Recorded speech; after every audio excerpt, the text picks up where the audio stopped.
பெண்களோட ஆரோக்கியத்தை மேம்படுத்துறதுக்கு ஒரு சிறப்பான ஆசனம்.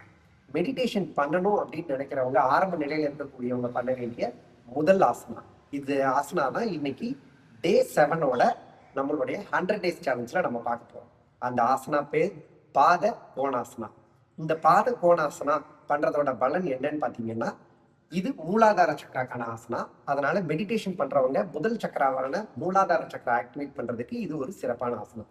பெண்களோட ஆரோக்கியம்னு சொன்னேன் இல்லையா, பெண்களுடைய நீர்க்கட்டி கர்ப்பப்பை நீர்க்கட்டிகளை சரி பண்றதுக்கும் கர்ப்பிணி பெண்களும் பண்ணக்கூடிய ஆசனா. அவங்க சுகப்பிரசவம் பண்றதுக்கு இந்த ஆசனாவை பண்ணலாம். இந்த ஆசனாவை எப்படி பண்றதுன்னு இப்ப பார்க்கலாம். காலை தளர்வா வச்சுக்கோங்க. 2 பாதங்களையும் சேர்த்து நல்லா ரிலாக்ஸா வச்சுக்கோங்க. இந்த காலை இந்த அளவுக்கு உங்களால கொண்டு வர முடியலனாலும் கொஞ்சம் முன்னாடி தான் வர முடியுதுன்னா வச்சுக்கோங்க. கால் தரையில படலனாலும் கொஞ்சம் மேல தூக்கி இருந்தாலும் பரவாயில்லை. இப்போ என்னால நல்லா பண்ண முடியுன்றதுனால நான் ஃபுல்லா வச்சுக்கிறேன்.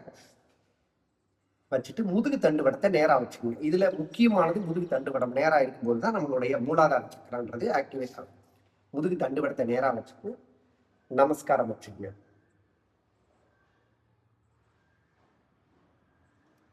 நமஸ்காரம் பண்ண முடியல, எனக்கு பேக் பெயின் வருதுன்னு சொல்றவங்க கைகளை பின்னாடி வச்சு நீங்க முதுக ஸ்ட்ரெயிட் பண்ணிக்கலாம்.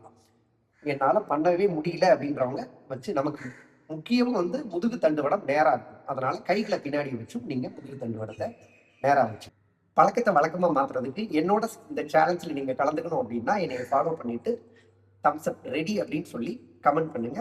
தேங்க்யூ.